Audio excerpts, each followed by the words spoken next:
Ladies and gentlemen, they also sat there at their convention, and it's amazing how they talked about the urgency to get the national debt under control. Remember they had that big clock in the back, you know, and all that's happening? And they said, we realize that the president was handled a difficult situation. We realize that. But, you know, he hadn't done much with it. And here's what he hadn't done. And we are ready to act urgently on the national debt.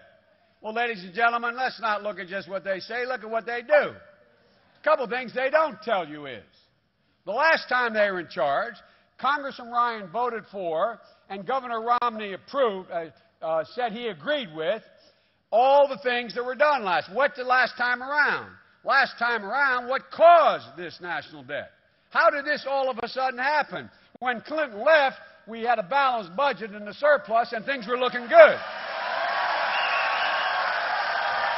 So what happened? What happened?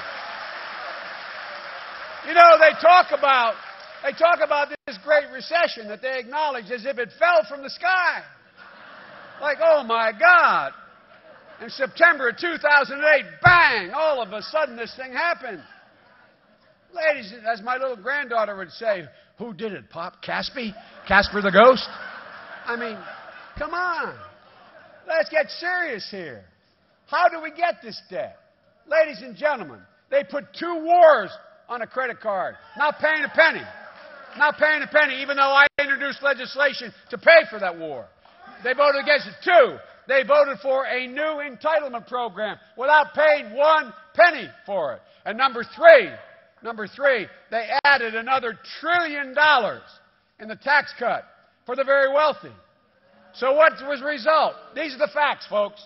These are the facts. The result was, by the time the reins got turned back over to Barack and me, they had doubled the national debt in 8 years. Doubled the national debt in 8 years. They left us on the day, the 4th, 5th, or 6th day, I can't recall, after being in office. We were sitting in the Oval Office, and Larry Summers, the chief economic advisor and the economic team, came in and said, Mr. President, looking at this year's budget, you are going to have a $1 trillion deficit. He said, I haven't done anything yet. I'm serious. They said, no, Mr. President, the budget they passed in October of last year guarantees that no matter what you do, you're going to have a $1 trillion debt this year in the budget. A $1 trillion deficit, to be precise. So, ladies and gentlemen, these guys talk about the national debt. They talk about this, you know, and what they did generated the slowest growth in private sector jobs since World War II.